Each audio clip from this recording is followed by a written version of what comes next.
नमस्कार दोस्तों, peak PCS के इस वीडियो में आप लोगों का स्वागत है। उम्मीद करते हैं सभी लोग बढ़िया होंगे, बिंदास होंगे और सभी की तैयारी एकदम अच्छे से चल रही होगी। तो हमारे डेली प्रैक्टिस की सीरीज़ में हमारा अगला टॉपिक ये जो है आज का वीडियो है, ये इकोलॉजी एंड इन्वायरमेंट का है। ठीक है, इसमें हम लोग आज पर्यावरण एवं पारिस्थितिकी के 10 प्रश्नों का डिस्कशन करेंगे। ठीक है, अगर बात करें तो हमारा ये 14 नंबर जो है लेक्चर हो जाएगा। ठीक है, और बात करते हैं, देख लेते हैं अपने प्रश्नों को आज के। तो हमारा पहला प्रश्न क्या हो जाएगा? हमारा पहला प्रश्न कह रहा है कि निम्नलिखित कथनों पर विचार कीजिए। चलो भाई कर लेते हैं विचार, क्या बोल रहा है। ऑप्शन ए हो जाएगा कि पारिस्थितिकी तंत्र में जैविक और अजैविक दोनों घटक होते हैं। ऑप्शन बी है दूसरा नंबर कि उत्पादक सामान्यतः पारिस्थितिकी तंत्र में ऊर्जा का पहले अजैविक स्तर बनाते हैं। और ऑप्शन 3 क्या है कि अपघटक मृत जैविक पदार्थों को सरल पदार्थों में बदलने में महत्वपूर्ण भूमिका निभाते हैं। अगर इसके आंसर की बात करें तो ऑप्शन ए कहता है कि केवल 1 और 2 सही हैं। ऑप्शन बी कहता है कि 2 और 3 सही हैं। ऑप्शन सी 1 और 2 3 तीनों सही हैं। और ऑप्शन डी क्या कहता है कि केवल 1 और 3 सही हैं। तो देख लेते हैं कौन कौन सा सही है। अगर बात करें पारिस्थितिकी तंत्र इकोसिस्टम की, तो इसमें जैविक एवं अजैविक दोनों घटक होते हैं, सही बात है। बात करते हैं इकोसिस्टम, इसके मुख्यतः 3 घटक माने जाते हैं। एक तो जैविक घटक हो जाएगा, दूसरा अजैविक हो जाएगा और तीसरा एक ऊर्जा घटक भी होता है। ठीक है, पर मोस्ट ऑफ द बुक्स में यही मिलता है, जैविक और अजैविक। ऊर्जा ज़्यादा ध्यान नहीं देते हम लोग। ठीक है, पर ये तीनों जो हैं हो जाएंगे। आप ध्यान रखना कि कहीं क्वेश्चन में आ जाए तो इसको भी छोड़ना नहीं है। बात करें उत्पादक सामान्यतः पारिस्थितिकी तंत्र में ऊर्जा का पहला जैविक स्तर बनाते हैं। हाँ, क्योंकि ये उत्पादक होते हैं। ठीक है, ये उत्पादक क्या होते हैं? पेड़ पौधे हो गए। ठीक है, चूँकि ये सूर्य के प्रकाश से प्रकाश संश्लेषण प्राप्त कर जो है अपना भोजन बनाते हैं, इसलिए ऊर्जा का पहला जैविक स्तर माना जाता है। ठीक है, ये सबसे पहले वो प्राथमिक वो जीव होते हैं जो जीव या जो है जैविक स्तर बनाते हैं कि अपना भोजन स्वयं बनाते हैं। ठीक है, या अपने भोजन बनाते हैं। फिर इनसे भोजन कौन प्राप्त करते हैं? पशु जैसे गाय, भैंस, बकरी ये हो गए। और फिर इनसे भेड़, शेर, चौकौवा, चीता, चील ये सब। ठीक है, फिर ये ऐसे इनका पोषण स्तर बढ़ता जाता है। तो प्राथमिक पोषण स्तर बनाते हैं। बात करें अपघटक मृत जैविक पदार्थों को सरल खाद्य पदार्थों में बदलने में महत्वपूर्ण भूमिका निभाते हैं। हाँ, जाहिर सी बात है। अपघटक मतलब डेट्रीओटस होते हैं। ठीक है, ये क्या होते हैं? ये जो मृत जैविक पदार्थ होता है, मृत जैविक पदार्थ मतलब मिट्टी हो गया, गोबर हो गया, या कोई साग सब्जी की घास फूस हो गया। फिर वो जब सड़ गल जाती है, फिर वो उससे जो जैविक उसको अपने भोजन के रूप में बनाने के लिए जो सरल पदार्थों में तोड़ देते हैं, तो वो बहुत महत्वपूर्ण भूमिका निभाते हैं, जो कि अपघटक होते हैं। ठीक है, अगर बात करें जैविक एवं अजैविक, जैविक घटक मतलब सजीव और अजैविक घटक मतलब निर्जीव। तो जैविक या सजीव में कौन कौन से? जैसे पेड़ पौधे आ जाएंगे। ठीक है, जीव जंतु आ जाएंगे। और अजैविक में मृदा आ जाएगी, तापमान आ जाएगा, आर्द्रता आ जाएगा, जलवायु आ जाएगी, ये सब घटक आ जाएंगे। ठीक है, तो इसका ऑप्शन तीनों सही हो जाएंगे। ठीक है, बाकी इसका यहाँ पर डिस्कशन भी दिया गया है, आप चाहें तो पढ़ सकते हैं। ठीक है, यहाँ पर एक चीज़ ध्यान रखना कि ऊर्जा का प्रवाह जो होता है वो एक दिशीय होता है और पोषक तत्वों का प्रवाह चक्रीय होता है। पोषक तत्व चक्र के रूप में घूमते रहते हैं, एक जीव से दूसरे रूप में, दूसरे जीव में, दूसरे जीव से तीसरे जीव में। ठीक है, बात करते हैं, अगला प्रश्न हो जाएगा निम्नलिखित कथनों में विचार कर सही युग्म का जो है जोड़ा ढूंढो। तो एक तरफ पारिस्थितिकी की अवधारणा दी गई है, दूसरी तरफ उदाहरण दिया गया है। पहला क्या कहता है कि की स्टोन। ठीक है, की स्टोन जो स्पेसीज होती है उसकी क्या विशेषता होती है, इंडिकेटर्स क्या होते हैं, और अम्ब्रेला स्पेसीज क्या होती है। की स्टोन प्रजाति वो होती है, ऐसी प्रजाति कि जिसके औचित्य से या जिसकी अवेलेबिलिटी से पूरा का पूरा पारिस्थितिकी तंत्र टिका हुआ हो। मान लो मधुमक्खी को मान लो, अब मधुमक्खी को मान लो तो मधुमक्खी अगर मर जाए या ख़त्म हो जाए, किसी प्रकार से गायब हो जाए, तो इनकी वजह से उस मधुमक्खी के एरिया में जितने पेड़ पौधे जो भी चीज़ें थी उनमें परागण नहीं हो पाएगा। और परागण ही नहीं हो पाएगा तो निषेचन नहीं होगा, निषेचन नहीं होगा तो उनमें बीज नहीं बन पाएगा, फिर अगली फसल आनी मुश्किल हो जाएगी। ठीक है, तो इससे क्या होता है, ये की स्टोन माने जाएंगे फिर, क्योंकि इनकी वजह से पूरा का पूरा इकोसिस्टम बर्बाद हो जाएगा। और जब फल फूल नहीं आएंगे, पेड़ नहीं आएंगे, तो इन फल फूल और पेड़ों पर जो पक्षी आने वाले थे, पशु आने वाले थे, जानवर आने वाले थे, वो मर जाएंगे। और जब वो मर जाएंगे तो पूरा का पूरा जो है इकोसिस्टम कोलैप्स कर जाएगा। ठीक है, तो ये चीज़ ध्यान रखना। और इंडिकेटर स्पेसीज क्या होते हैं? ये पर्यावरणीय परिस्थितियों का संकेत देते हैं। इंडिकेटर मतलब मान लो जैसे पशुओं की बात ना करके पौधों की बात करते हैं तो ब्लू ग्रीन एल्गी ले लेते हैं। ठीक है, नील हरित शैवाल। ठीक है, या लाइकेन मान लेते हैं, लाइकेन। ये क्वेश्चन आपने देखा भी होगा। तो लाइकेन क्या है? ये वायु प्रदूषण का संकेत है। अगर लाइकेन मान लो किसी जगह पे लाइकेन की उत्पादन क्षमता कम हो गई या लाइकेन नहीं देखने को मिल रही है, तो समझो का वहाँ की वायु का स्तर बहुत ही खराब होता जा रहा है, ठीक है। और अम्ब्रेला स्पीसीज क्या होता है? संरक्षण से अनेक अन्य प्रजातियों को लाभ हो जाता है। अम्ब्रेला स्पीसीज का मतलब ये होता है, मान लो कोई अम्ब्रेला स्पीसीज मान लेते हैं टाइगर, चीता, ठीक है। तो टाइगर एक अम्ब्रेला है, अम्ब्रेला स्पीसीज क्यों है? क्योंकि मान लो टाइगर स्टेट अपना मध्य प्रदेश हो जाएगा। मध्य प्रदेश में कितने सारे नेशनल पार्क बनाए गए हैं या टाइगर रिजर्व बनाए गए हैं। अब मान लो एक टाइगर रिजर्व बनाया गया है, इसका एरिया कितना है? इसका एरिया कितना है? इसका एरिया हो जाएगा मान लो 50 किलोमीटर। मान लो इसका एरिया होगा 50 किलोमीटर। तो अब टाइगर रिजर्व को संरक्षण देने के लिए इसके चारों तरफ बाड़ा बनाया जाएगा और इसके चारों तरफ ना कोई ह्यूमन एक्टिविटी होगी, ना कुछ ऐसा कुछ होगा। तो इससे क्या होगा? यहाँ पे जो टाइगर्स जो हैं उनका तो संरक्षण हो ही रहा है। टाइगर्स के साथ में इस क्षेत्र में जितने पशु पक्षी जानवर घास फूस ये सारी चीज़ें हैं उनका भी संरक्षण साथ में हो रहा है, क्योंकि जब मानव एक्टिविटी नहीं होगी तो उनको नुकसान नहीं होगा। तो क्या कहने का मतलब कि अम्ब्रेला स्पीसीज मतलब इस छाते या इस क्षेत्र में जो भी चीज़ें आएंगी, जो भी जीव जंतु आएंगे, उन सबको संरक्षण एक समान मिलेगा, ठीक है। इसलिए ऐसे जीवों के संरक्षण के लिए जो चीज़ें होती हैं उनको क्या बोलते हैं? अम्ब्रेला स्पीसीज, ठीक है। आई थिंक आप लोगों को अच्छे से समझ में आया होगा कि क्या होता है अम्ब्रेला स्पीसीज, ठीक है। अगले प्रश्न की बात करें, बाकी सारी चीज़ें आप लोगों ने देखी ली यहाँ पे। निम्नलिखित कथनों पर विचार कीजिए कि खाद्य श्रृंखला में ऊर्जा का प्रवाह सामान्यतः एक दिशीय होता है। प्रत्येक पोषण स्तर पर ऊर्जा का कुछ भाग ऊष्मा के रूप में नष्ट हो जाता है और सामान्यतः उच्च पोषण स्तरों पर उपलब्ध ऊर्जा की मात्रा बढ़ती जाती है, ऊर्जा बढ़ती जाती है। तो अगर ऑप्शन 1 की बात करें कि खाद्य श्रृंखला में ऊर्जा का प्रवाह सामान्यतः एक दिशीय होता है, तो हाँ सही बात है। एक दिशीय ऐसे होता है कि मान लो घास है, ठीक है, घास को बकरी ने खाया, ठीक है, बकरी ने खाया, तो घास को बकरी ने खाया, घास से एनर्जी बकरी को मिली, तो ये एक दिशीय हो गया। पर अब बकरी को अगर घास नहीं खा सकती है, ठीक है, अब बकरी को तो घास नहीं खा सकती है, जो इसकी ऊर्जा फिर से घास को मिल जाए, तो ये ऊर्जा, और अब इस बकरी को शेर खाएगा। कोई भी सिचुएशन आ जाए बकरी शेर को कभी नहीं खा पाएगी, ठीक है, हाँ शेर ही बकरी को खाएगा। तो क्या हुआ? फिर जिन एनर्जी यहाँ से यहाँ गई, तो ऊर्जा का प्रवाह एक दिशीय होता है, ठीक है। अगला ऑप्शन क्या है? अगला ऑप्शन है कि प्रत्येक पोषण स्तर पर ऊर्जा का कुछ ना कुछ भाग जो है नष्ट हो जाता है। हाँ सही बात है। ये कितना नष्ट हो जाता है? 90% नष्ट हो जाता है। मान लो यहाँ पे घास है, अब घास के पास 100 पॉइंट हैं, ठीक है, तो इस घास को किसी बकरी ने खाया, तो बकरी को केवल 10 पॉइंट मिलेंगे, बाकी के 90% एनर्जी खत्म हो जाएगी। और जो ये 10 पॉइंट मिलेंगे इसी को कहते हैं 10% का नियम, ठीक है, 10% का नियम। और ये किसने दिया था नियम? लिंडमैन ने दिया था। किसने? लिंडमैन। तो ये चीज़ ध्यान रखना, इसको रूल ऑफ 10% बोलते हैं, ठीक है। तो इसका क्या मतलब हुआ कि ऑप्शन बी भी सही है, ऑप्शन ए भी सही है, बी भी सही है। पर सामान्यतः उच्च पोषण स्तरों पर उपलब्ध ऊर्जा बढ़ती जाती है, नहीं, उच्च पोषण स्तरों पर बढ़ने पर ऊर्जा की मात्रा कम होती जाती है, ना कि घटती जाती है। अभी आपने देखा कि घास से बकरी खाएगी तो 10% ही प्राप्त होगा, फिर जाएगी तो फिर उससे भी कम प्राप्त होगा, तो ये मात्रा कम होती चली जाएगी, ना कि बढ़ती चली जाएगी। तो यहाँ पे ऑप्शन 1 और 2 सही है, बाकी तीसरा गलत हो जाएगा, ठीक है। यहाँ पे सोल्यूशन भी दिया है, आप चाहें तो पढ़ सकते हैं, बाकी हम लोगों ने डिस्कस ही कर लिया है। बात करें अगले प्रश्न की कि निम्नलिखित में से कौन सी प्रमुख ग्रीन हाउस गैस नहीं है? ग्रीन हाउस गैस GHG, ठीक है, ग्रीन हाउस गैस। तो बात करें ग्रीन हाउस गैस ऐसी गैसें होती हैं जो वायुमंडल में टेम्परेचर को बढ़ाती हैं, ठीक है, टेम्परेचर बढ़ाती हैं और ग्रीन हाउस इफेक्ट पैदा करती हैं। क्या? ग्रीन हाउस इफेक्ट उत्पन्न करती हैं, जिससे वायुमंडल में एक नई लेयर बन जाती है, ठीक है।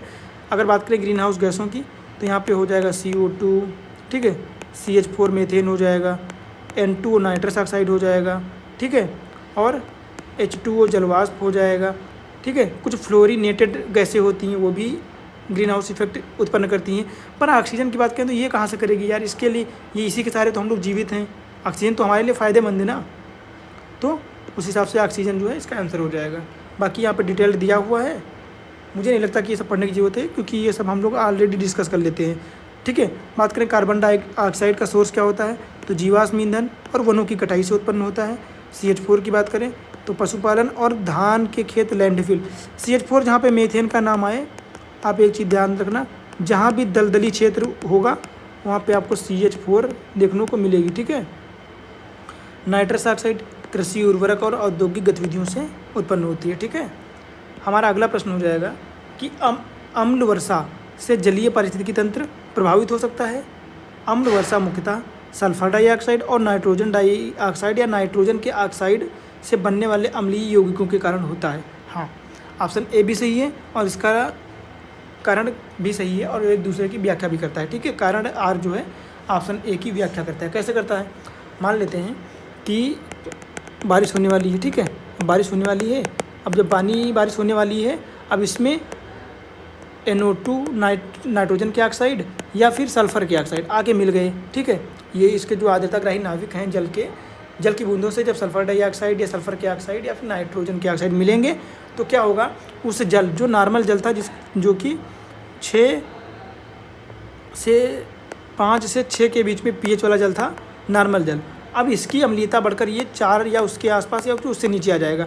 तो वही जल जब पृथ्वी पर गिरेगा तो वो अम्ल वर्षा के रूप में गिरेगा। और इसके नुकसान क्या होते हैं कि इससे पेड़ पौधों पे गिरती है तो उसमें भी नुकसान होते हैं, उसकी पत्तियों को नुकसान होता है, मृदा को नुकसान होता है। ठीक है, मृदा के पोषक तत्व तो खराब हो जाते हैं या फिर लीच कर जाते हैं और इससे जो संगमरमर की बनी बिल्डिंग्स होती हैं उनका कलर फेड हो जाता है, उनका कलर गिर जाता है या ख़राब हो जाता है। ठीक है, और जल पारिस्थितिक तंत्र की बात करें, जैसे मान लो किसी झील में अम्लीय वर्षा हो गई तो झील में जो जीव जंतु होंगे जिनका पर्यावरण नॉर्मल पानी के लिए अडॉप्टेड था तो उनको नुकसान होगा। तो पूरा क्या है, पूरा झील पारितंत्र ही कोलैप्स कर जाएगा।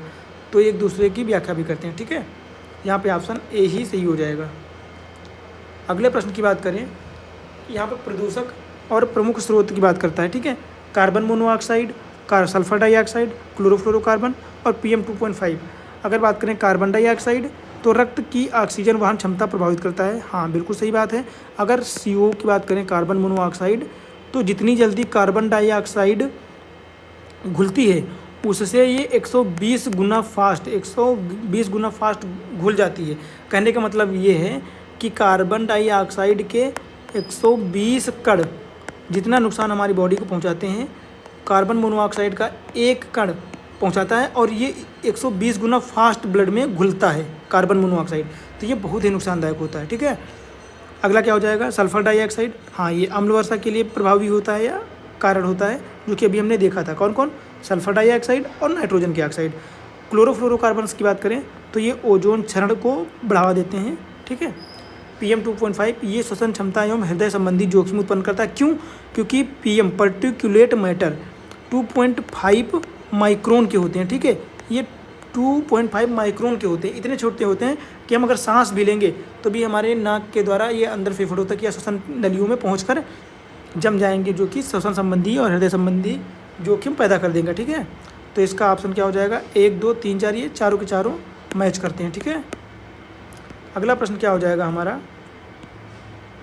कि जैव विविधता के संदर्भ में। ठीक है, क्या है कि आनुवंशिक विविधता एक ही प्रजाति के सदस्यों में जीन स्तर पर विविधता को दर्शाती है।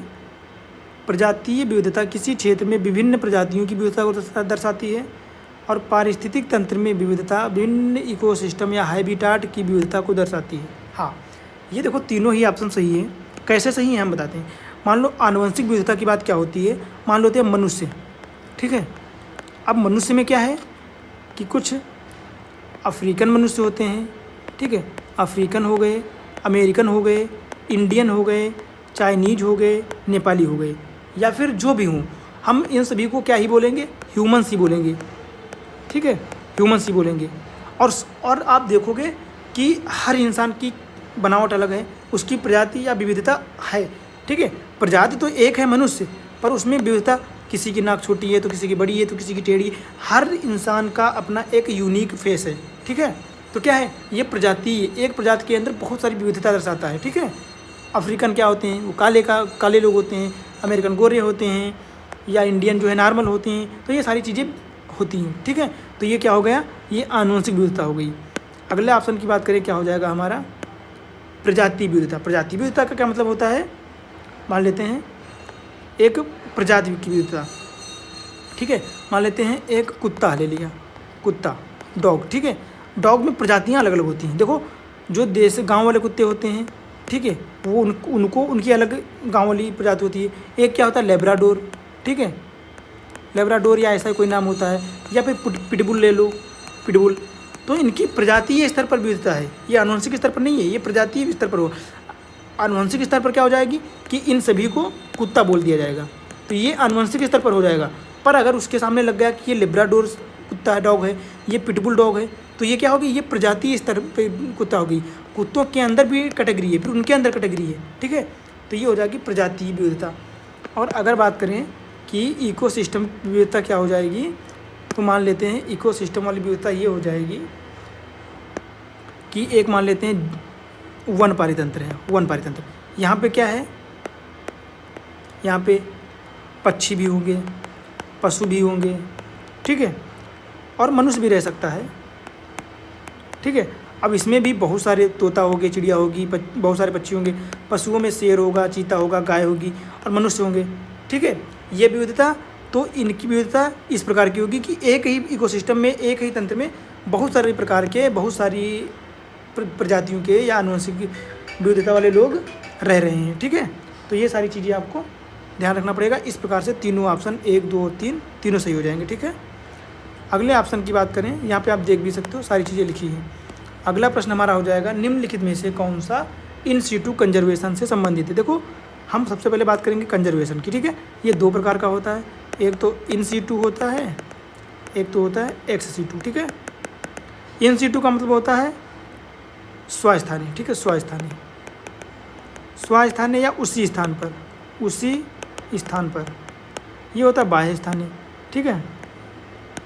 अगर बात करें इन सीटू का मतलब ये होता है कि मान लो कोई जीव आपको मिला या कोई पेड़ मिला आपको, तो अगर आप उसका संरक्षण उसी स्थान पे कर रहे हो, मान लो चीता, जैसे कुनो नेशनल पार्क है, मान लो, ठीक, कुनो नेशनल पार्क है और आपको एक यहाँ पे चीता मिला, मान लो चीता मिला, आपने अब वो बीमार है थोड़ा सा, तो आपने क्या किया कि इसी चीते को जहाँ पे है वहीं पे रख के किसी डॉक्टर के द्वारा उसी के आवास में ही उसकी संरक्षण कर दिया गया या मानव गतिविधियों को रोक दिया गया, तो ये हो जाएगा इन सीटू संरक्षण। अब आपने क्या किया कि यार ये यहाँ पे रहेगा तो जीव जंतु दूसरे इसको नुकसान पहुँचा सकते हैं, तो आप इसको उठा के वहाँ से ले आके और ये कहाँ किसी दूसरे राष्ट्रीय उद्यान में रख दिए, तो ये क्या हो जाएगा एक्स सीटू, मतलब उसके प्राकृतिक आवास से हटा के किसी दूसरी जगह पे उसको संरक्षित किया है, सेफ जगह पे, तो ये एक्स सीटू संरक्षण हो जाएगा, ठीक है। तो इन सीटू में क्या आ जाएगा, नेशनल पार्क हो जाएंगे, वाइल्ड लाइफ सेंचुरीज हो जाएंगी, ठीक है, वन्य जीव अभयारण्य हो गए और जैव मंडल आरक्षित क्षेत्र हो जाएंगे। और बाह्य में क्या हो जाएंगे, जैसे चिड़ियाघर हो गया, वनस्पति उद्यान हो गए, और बीज बैंक हो गए, ठीक है, और क्रायो प्रिजर्वेशन सिस्टम हो गया, ये सारे बाह्य स्थानीय हो जाएंगे। तो यहाँ पे इन सीटू की बात करता है तो यहाँ पे राष्ट्रीय उद्यान है, बाकी ये सारे हो जाएंगे, ये हो जाएंगे एक्स सीटू, ठीक है। अगर बात करें इन सीटू में राष्ट्रीय उद्यान, वाइल्ड लाइफ सेंचुरी और जैव मंडल आरक्षित क्षेत्र। एक्स सीटू में चिड़ियाघर, बोटैनिकल गार्डन, सीड बैंक और जीन बैंक आ जाएंगे, ठीक है। अगला प्रश्न हो जाएगा हमारा, ओजोन परत मुख्यतः समतापमंडल में पाई जाती है। यह सूर्य से आने वाली पराबैंगनी अल्ट्रावायलेट किरणों को जो है एक बड़े हिस्से को अवशोषित कर लेती है। क्या, ओजोन परत। ओजोन छिद्र का मुख्य कारण कार्बन डाइऑक्साइड माना जाता है। तो अगर बात करें ओजोन मुख्यतः समतापमंडल में पाया जाता है, ये सही है, और ऑप्शन बी भी सही है। पर बात करें ये कार्बन डाइऑक्साइड के कारण होता है, तो ये गलत ऑप्शन हो जाएगा। कार्बन डाइऑक्साइड ओजोन डिप्लेटिंग नहीं है, ये ग्रीन हाउस गैस है। कैसी है, ग्रीन हाउस गैस है, तो इसकी जगह पे ये CFC हो जाएगा, ठीक है, CFC मतलब CFCs, ठीक है, मतलब क्लोरोफ्लोरोकार्बन्स, ठीक है। तो इसका ऑप्शन तीसरा सही हो जाएगा, तो एलिमिनेट कर दोगे ऑप्शन 1 और 2, ये ऑप्शन बी सही हो जाएगा, ठीक है। बाकी चीज़ें यहाँ पे दी गई हैं, आप देखना चाहो तो देख सकते हो। ये भी ध्यान रखना कि विश्व ओजोन दिवस 16 सितंबर को मनाया जाता है, ठीक है। और ओजोन डिप्लेटिंग के लिए, ओजोन डिप्लेशन से बचाने के लिए मॉन्ट्रियल प्रोटोकॉल जो है किया गया था। कहाँ पे, मॉन्ट्रियल कनाडा में, ठीक है। अगला प्रश्न हो जाएगा हमारा कि निम्नलिखित कथनों में से जैव आवर्धन बायोमैग्निफिकेशन का सही उदाहरण क्या है। पौधों में प्रकाश संश्लेषण, खाद्य श्रृंखला में विषैले पदार्थों की सांद्रता का बढ़ना, मिट्टी के पोषक तत्वों का पुनर्चक्रण या फिर जल का वाष्पीकरण। तो इसका ऑप्शन बी सही हो जाएगा कि खाद्य श्रृंखला में विषैले पदार्थों की सांद्रता का बढ़ जाना बायोमैग्निफिकेशन कहलाता है, ठीक है। और बायोमैग्निफिकेशन कैसे होता है कि मान लो ये जल होगा, जल में किसी खाद्य पदार्थ के जैसे कुछ भी, मान लो DDT मिक्स है, अब इसको किसी प्लवक ने खाया तो जल से प्लवक में आ गया, प्लवक को छोटी मछली ने खाया और फिर बड़ी मछली खाए, अब पशु पक्षी में आया, तो इस प्रकार से बढ़ता जाता है। और सबसे आखिरी में मनुष्य के अंदर भी वो DDT का कुछ प्रभाव दिखता है, ठीक है। इसको क्या कहते हैं, इसको कहते हैं बायोमैग्नीफिकेशन, ठीक है। तो इस प्रकार हमारे आज के 10 के 10 प्रश्न कंप्लीट हो गए हैं। तो वीडियो देखने के लिए आप लोगों का बहुत बहुत धन्यवाद। बाकी उम्मीद करते हैं वीडियो आपको अच्छी लगी होगी और हमने जो डिस्कस किया ये भी अच्छा लगा होगा। अगर कोई इसमें प्रॉब्लम आ रही है या फिर आपको लग रहा है कि यहाँ पे मैं गलती कर रहा हूँ या मेरे लिए कोई आपको सजेशन हो, ठीक है, तो आप मेरे को ज़रूर कमेंट में दीजिए, मैं उसको सुधार करने की ज़रूर कोशिश करूँगा, ठीक है। बाकी लाइक कर दीजिए वीडियो को, चैनल को सब्सक्राइब कर दीजिए और वीडियो शेयर कर दीजिए। बाकी पढ़ाई पे ध्यान रखिए और पढ़ाई करते रहिए। मिलते हैं अगले वीडियो में अगले टॉपिक के साथ। Thank you so much.